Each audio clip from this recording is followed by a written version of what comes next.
Maneva na sema PENDREAM TV. PENDREAM TV de osia dem yopo. Ashafoni tifo eha eye PENDREAM TV. Sene no first time my message also be me a subscribe button no so. Na click bell notification icon no so.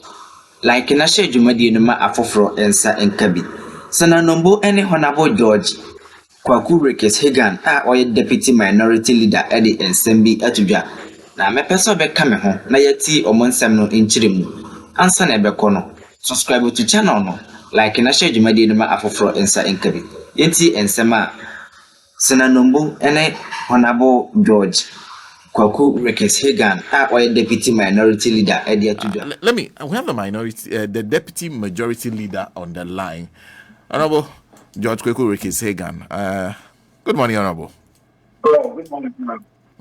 It looks like I haven't spoken to you in so long. Yes, I don't think we have spoken this year. Congratulations, by the way. Thank you. Yeah. How are you finding leadership in Parliament? It's okay. It's okay. I mean, you there are things that you learn as you go along. There are other things that are innate that comes out automatically. Leadership is just treating people, how you want to be treated. Once you get that right, then you can lead. Well, I've seen you take the saddle a couple of times on the appointments committee. Yeah. As chair. In fact, so far, the substantive chair has come under some criticism in the public. Yeah. Is it difficult being chair of the appointments committee, the few occasions when you sat in there? Well, I am by virtue of the fact that I am the I am the deputy majority leader. By statute, I'm also the vice chairman of the appointment committee, and therefore a member. And my job basically is to support my chairman and the team, to conduct the vetting of the president's ministerial nominee. I think we've had some challenges from the very onset. I actually got onto the team probably about a week or two when it started. Because if you remember, Honorable Attãck was still the majority leader until he moved to the Ministry of Finance. So we did not have the transfer or the changeover straight away.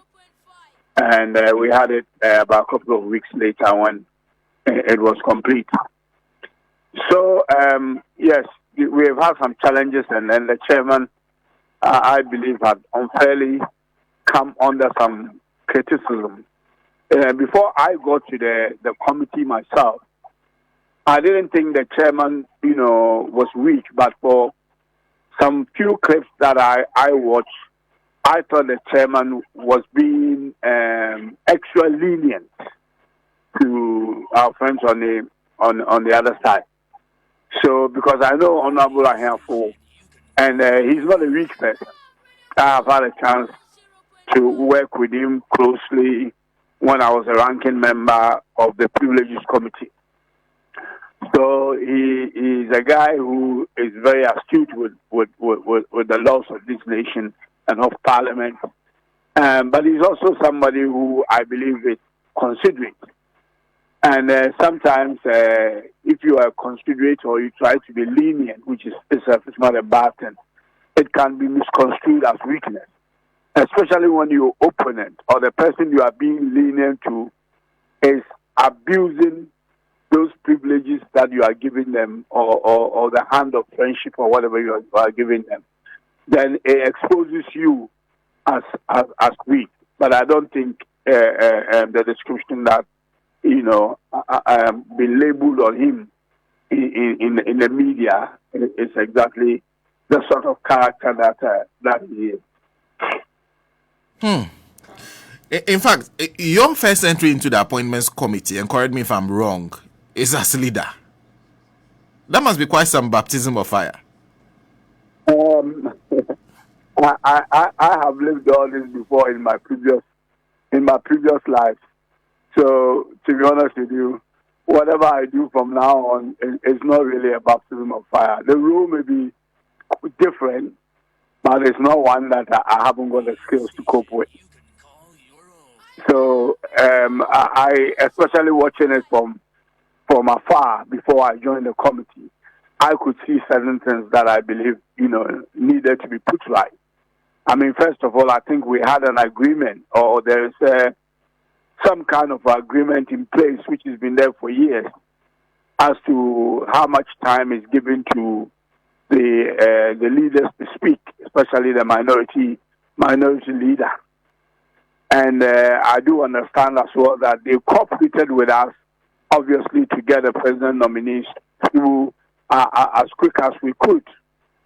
And for that reason, we extended some privileges to them, and they basically went ahead and abused those privileges. But then, as you did rightly said, when I get opportunity, and I did not chair because we thought Honorable First Deputy Speaker was not performing. But of course, we do this for a whole day. And sometimes you consider, if you have watched, sometimes some of us consider a whole day without even getting up to stretch our legs or get something to eat. So we decided on that day when we did about 12 or so that at some stage my chairman, who is the first deputy speaker, gave me the opportunity to chair some of them. But for me, these things come as second nature. It doesn't require any much effort at all for me. But of course, you always face some challenges.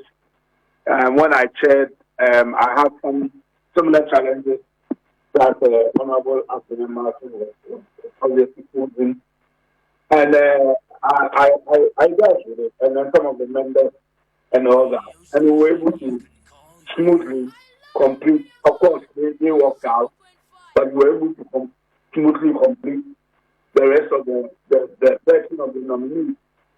And God willing, today we will be able to get those 12 nominees to the plenary to Parliament and get them approved so they can go and execute the job that the president has to do. But for me, to be honest with you, these things are not recognized. And it's a human type of thing, so you've got to navigate and all that. But I think what the minority have done so far is quite appalling. And how we ended Friday was quite despicable. And we should not go into Parliament. I don't remember us, going for boxing lessons before we go to Parliament to go and fight there. We go there to make laws. And it's quite disgraceful for some of our members to go there and decide that they will settle the Constitution with their fist. And that's what happened. And it was quite disgraceful. And I think that I want to also stand behind my chairman of the committee in apologizing to Ghanaians for what happened. And I think these kind of scenes, I have seen it twice in Parliament. When Speaker got elected the first time and then this time. And I think we should not reduce Parliament to that. Because we have our kids, grandchildren, and people who are emulating to be in Parliament in the future. And if we subject them to such things, then I think it's unfortunate. We are supposed to lead this country from the front and not go behind it and kind of destroy it. So I support the Right Honourable Speaker's, suspension of our members. I think we should take it in good faith and hope that will reform them. Also, we've set a committee up to investigate the matter fully. And I think if you look at the case, I believe that more people, could be in trouble or with this kind of pleasure of the speaker. So I'm sure when a full investigation report comes out, I'm sure a couple more heads will also have to roll in the direction of suspension. But it was a very, very distasteful act, and some of them, when these things happen and we are standing in Parliament, we just can't comprehend, what will bring us to that level. And it was really disgraceful. And I think that we owe Ghanaians a serious apology and pledge or say to them that we will try as much as possible for these kind of incidents not to happen again. Ghana's democracy is a beacon, the whole of Africa. And people trust in our democracy. People think that we are an exemplary, democracy for others to follow. But if we add things like this to it, then it sort of, messes up the whole democracy that we are trying to practice. Very interesting. All this happened right in front of you, I guess. Yes, everything. It was like a movie. There were those who were disappointed that the chairman, you as vice chairperson, that was a demonstration that you had lost control of the appointments committee. Would you agree? I think actually to the contrary. I think the behavior of Honorable Attãck, the minority leader, and his team was one that one could not comprehend. To be honest with you, it's not a matter of losing control. If you look at the way he was behaving, I mean, what is the chairman supposed to do? Engaging in the physical abuse or engaging in the fist that was going on? I mean, some of us are above this. We cannot get involved in that. It happens as a flash, and therefore you will see it as inactive maybe from the side of leadership. But we have gotten to a point where we don't take the law into our own hands, and that is what led to the suspension. But then actually calling the marshal and calling, to sort of separate or stop those incidents going. But I don't see it as weakness at all. I mean, if you look at Honorable Attãck's behavior, ranting insults on the lady, the clerk. I mean, I don't know how you say that the chairman, but he just walked in and burst into, this kind of lambasting of the class of the committee, and he was basically on the loose. And when someone is on a loose like that, you've got to call in the necessary, security measures, and then you have to stay calm and take it after that. If you go in, you are going to show any machoism to show that you are a leader. The end will definitely not be well. I see. Very interesting. And subsequently, he said that it was because they were frustrated that you had shut all doors of engagement to them, that you were seeking to intimidate him, and they responded to that intimidation in that manner. Did you? That's very laughable. I mean, if you be watching proceedings, if we do vetting for 4 hours, Honorable Attãck can alone speak for 3 hours. And then the rest of us, including the rest of his own team, take the other hour. Now, who is intimidating who? So I find it very difficult for a man who gets his way in a vetting for such, a limitless time. We'll be talking about somebody intimidating them, asking questions that eventually lead to nowhere. We are to vet president nominee, and that is to find out their competence to the positions that they have been assigned to, and whether they have the character to be able to carry their duties. And some of the questions that he was asking, for me, felt like questions you asked in the courtroom. We were not in the court. We were in a vetting committee in Parliament, trying to vet people to become ministers of state. It was not a criminal trial that he will bring his law, things in to try and, ask questions as if those questions will lead to some criminality.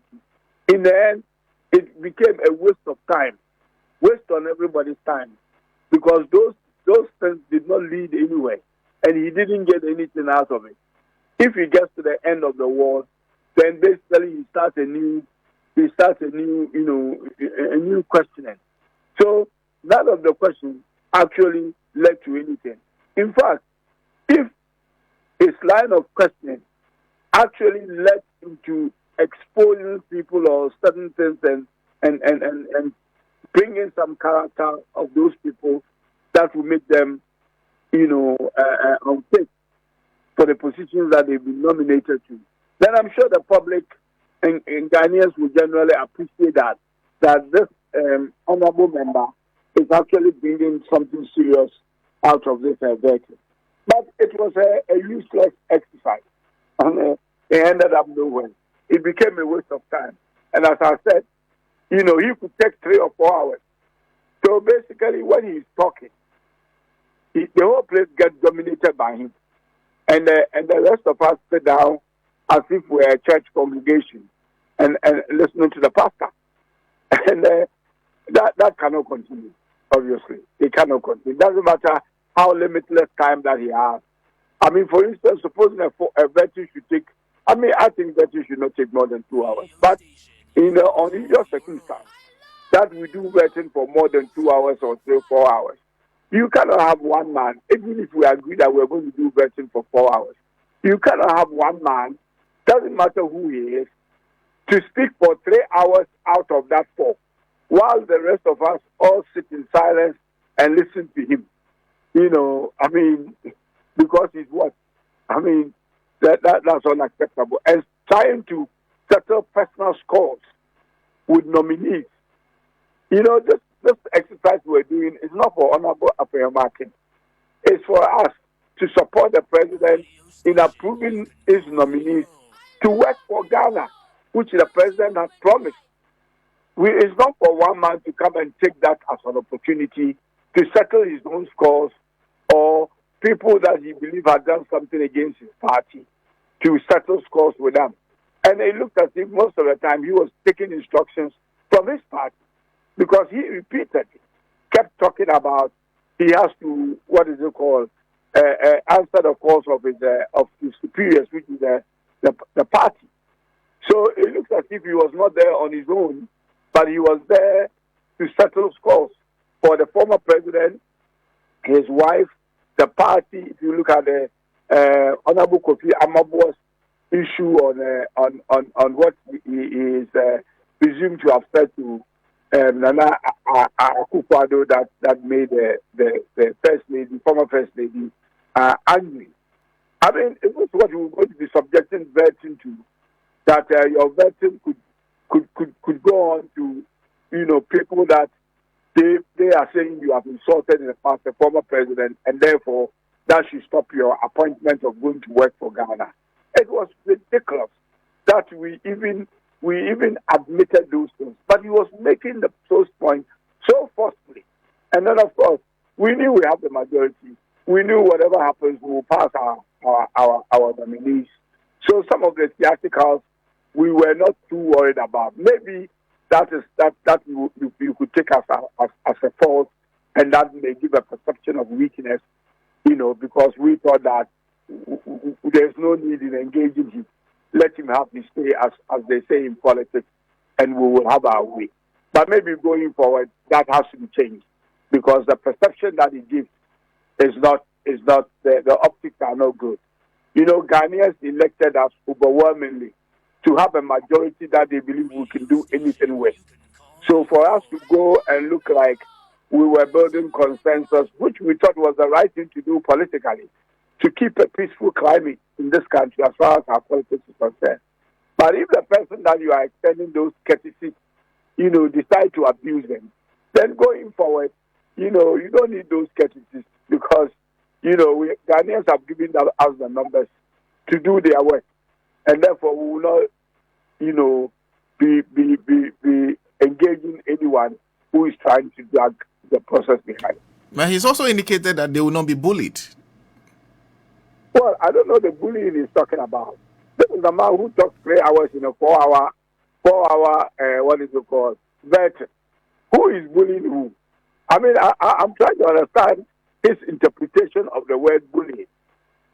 Because they when you call meeting, or we can't do it this time. When we call this, or we can only do this, or we can only do 3. When we are agreed to do 4 people, and they agreed, we come to the place, we can only do this. You go there, they tell you that, oh, Honorable Annoh even came to see us if we could move his 10 beds. And so, because the guy wants to go and deal with issues that he knows are happening in the ministry, and he was, and it's a key ministry. So he was pleading if we could move him, and then they agreed. I was told by the chief whip from his own mouth to me that we have agreed to do Honorable Attãck as well today, because he had given us reasons that we think are tangible. We come to the floor, and then they said, no, we are not doing him. Then I look at the chief whip's face, and I said, look, I mean, can I not trust your word on this committee? Then what do we have here? And he was basically not even, interested. And it was quite disheartening that you cannot trust people that are in leadership positions that you are working with, and sometimes having to cajole to get the desired result for Ghanaians. That's what So when they say it's just a word being used loosely, that I'm being bullied, doesn't look like he's being bullied. He's all over the place. He is rather bullying the clerk of Parliament. If what we are doing is bullying him, I don't know how he would describe what he did to the clerk on Thursday and Friday. Essentially, I haven't heard. Bullying probably has a new meaning now. I haven't heard you complain about the suspension of your chief whip. They have been over the place, even written a memo to the speaker where they make legal arguments as to why the speaker was wrong in suspending their whip and 2 other members. But you have been eerily quiet about the suspension of your chief whip. Is that to say that you think the speaker did the right thing? I would say on record that I have no issue with the decision that the speaker made. I know that people are talking about the process that the speaker followed, but I think in his wisdom, there are orders in our standing orders that allow speaker to take that unilateral and a quick decision. Don't forget that this problem needed a swift solution, and then we are yet to even put our committees together. And normally, these things would have gone to privileges committee, and it would happen in a way that somebody would have brought a petition of an incident that has happened, either Parliament or outside Parliament, and Right Honourable Speaker will refer it to the privileges committee. In the absence of the privileges committee to deal with an issue of this nature that requires some swiftness, I think that Mr. Speaker, this is also something that happened in Parliament. On the premises of Mr. Speaker's terrain, there were parliamentary videos that I'm sure he had watched, and he took that swift decision, which I do agree with. Unfortunately, it affected my good brother, the majority, chief whip, because he was trying to, he's a kind of an engaging person.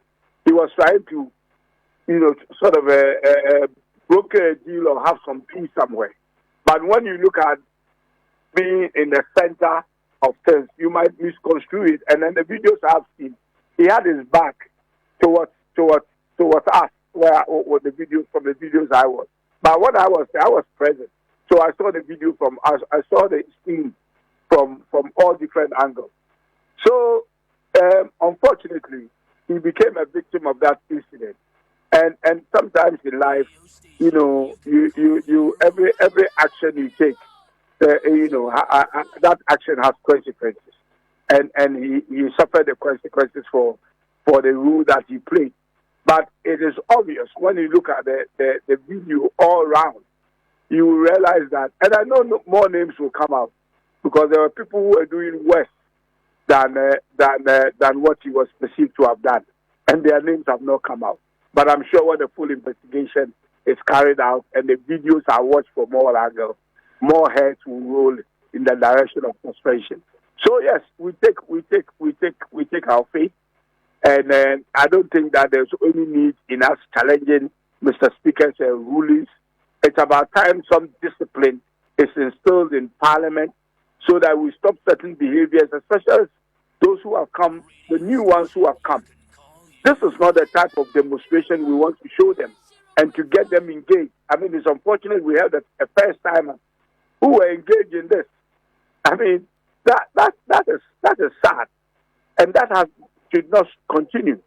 So you can say that Mr. Speaker eventually, has hit the ground with a hammer, and hopefully that it will serve as a deterrent for all of us to know that our duties and responsibility for Ghana is to go to Parliament, make laws, and do the things that we were sent there to do, to serve the country, for Ghana to be a prosperous nation, a peaceful one.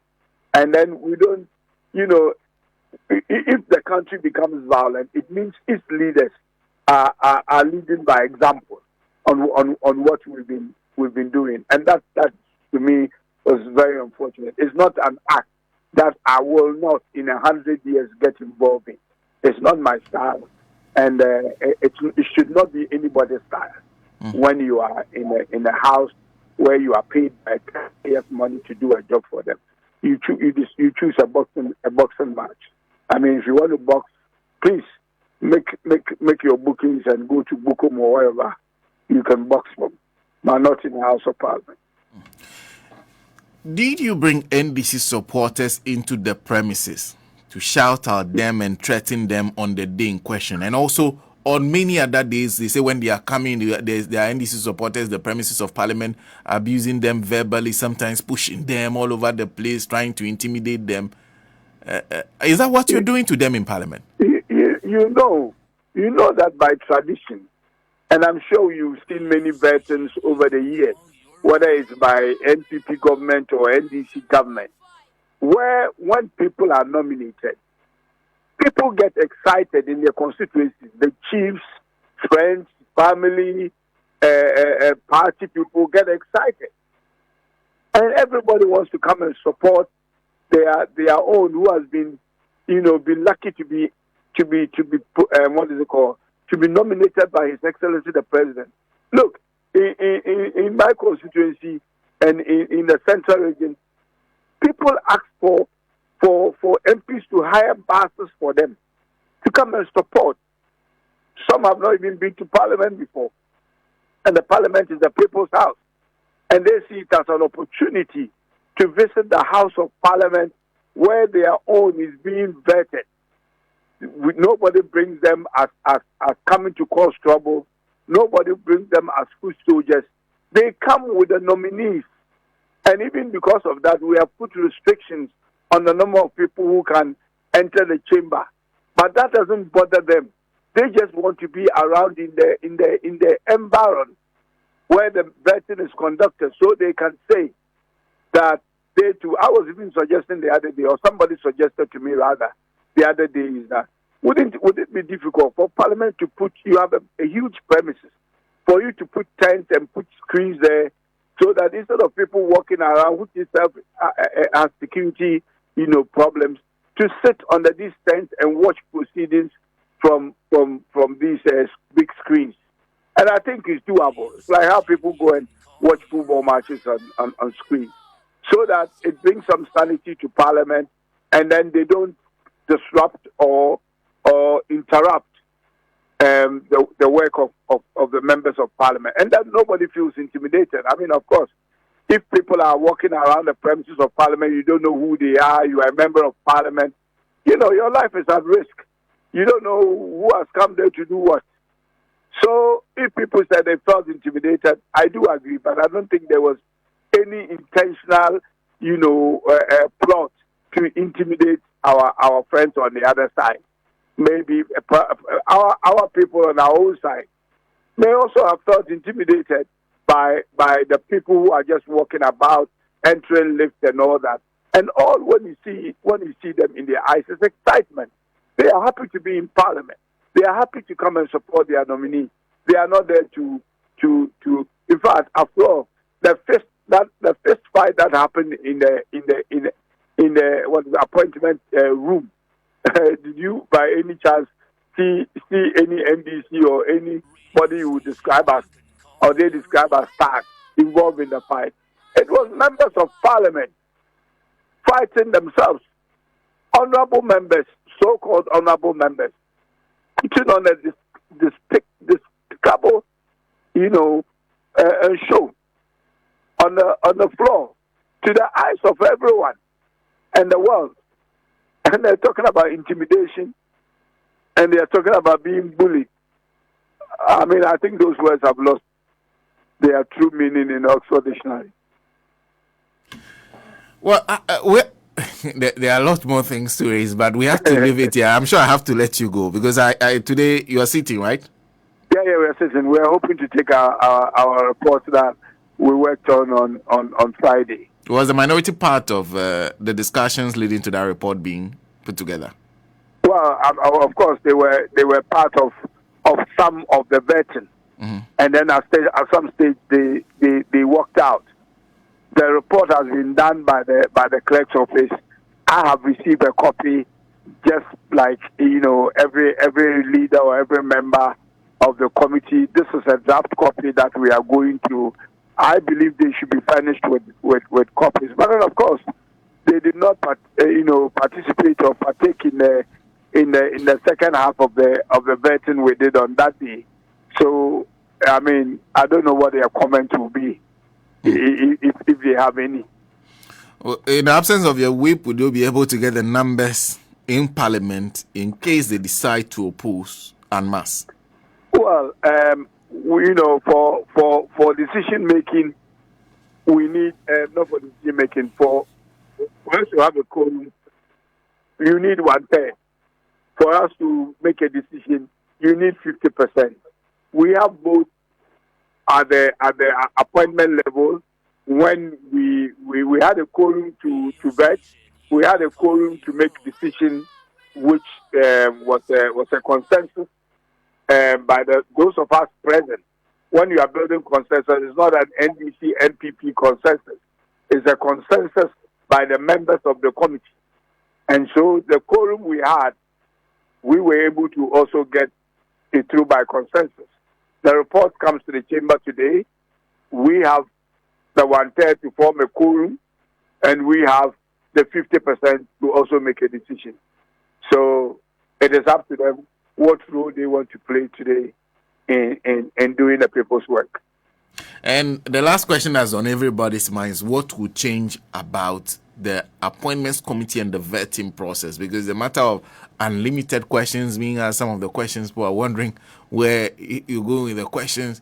What will change after this? Well, I think a few things will change, and significant things will change. That people know that if they come there and try to turn the place into a fist or whatever, you are going to be punished for it. So people are from now on are going to be a bit cautious in the decisions that they make. Also, there should be some level of reasonability, because what caused the problems that led to this is as a result of some of the line of questioning, the time, the length of questioning, and all that. And I pray and hope that for the discussions that we are having behind the scenes, some level of reasonability will prevail, and that we'll do the rest of the vetting. I believe what they probably deemed as the big fishes they were waiting for to interrogate have gone through the vetting. So hopefully, they will not be so unreasonable with the about 18 or so nominees that we are waiting for His Excellency to bring out. Also, Speaker has intervened, and we are looking at the procedure and everything to do with the appointment committee. So I'm sure by the time we start a new vetting, a lot of issues would have been sorted out.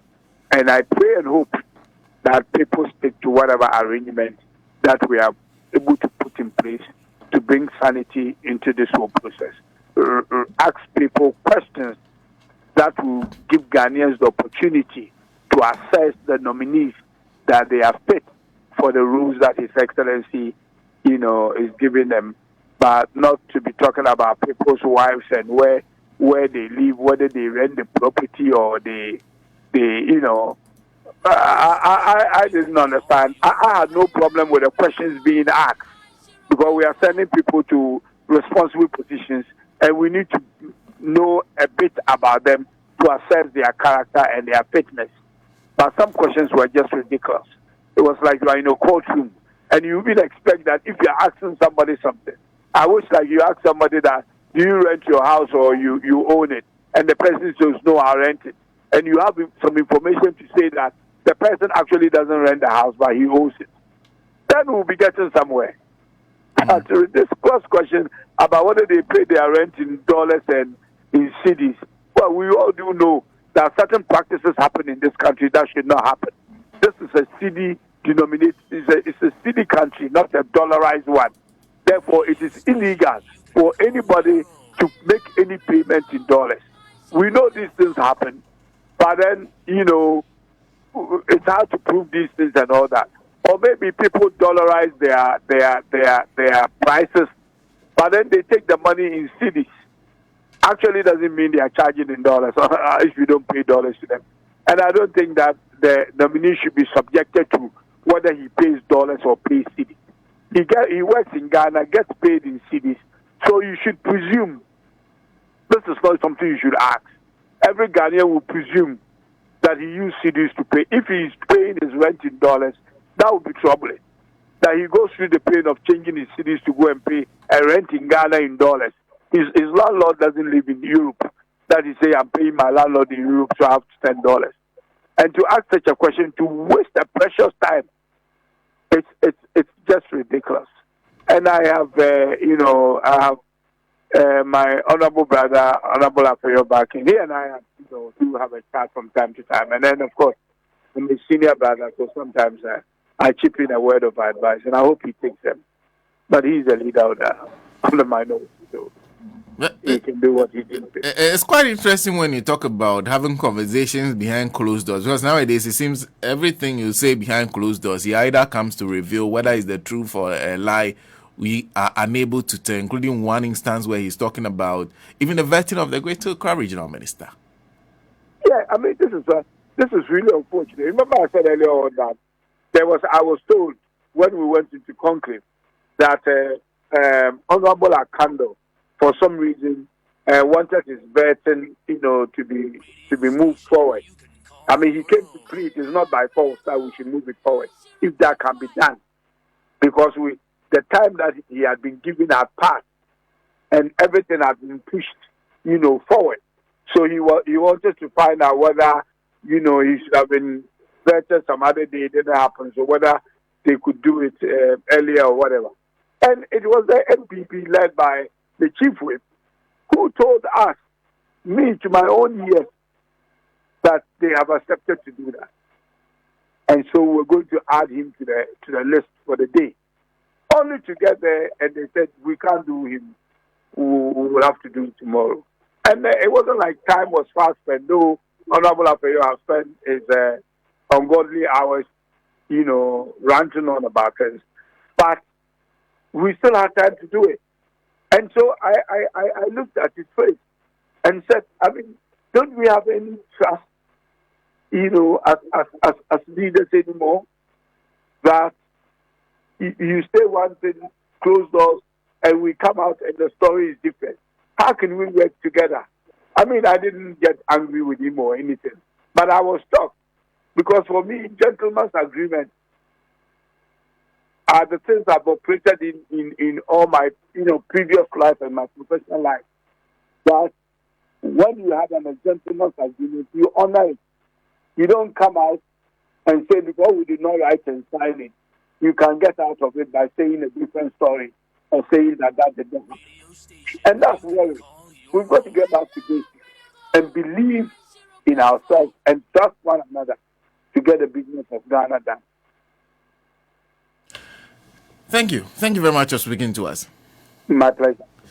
George Kwekuruke-Segan is the Deputy Majority Leader, Honorable Member of Parliament for Cape Coast South. That was it. So when you break a kind of Amadian Abana, subscribe to channel, like in a shade you made for fraud and comment section. So now do I drink Abba? My crowd, you'll be share in the next video. Dedi kama mamena PENDREAM TV ase. Na so far so good. Say open online portal e wo Ghana. Nipa share, nipa follow, nipa comment here. To my best of knowledge, without any biases, PENDREAM TV.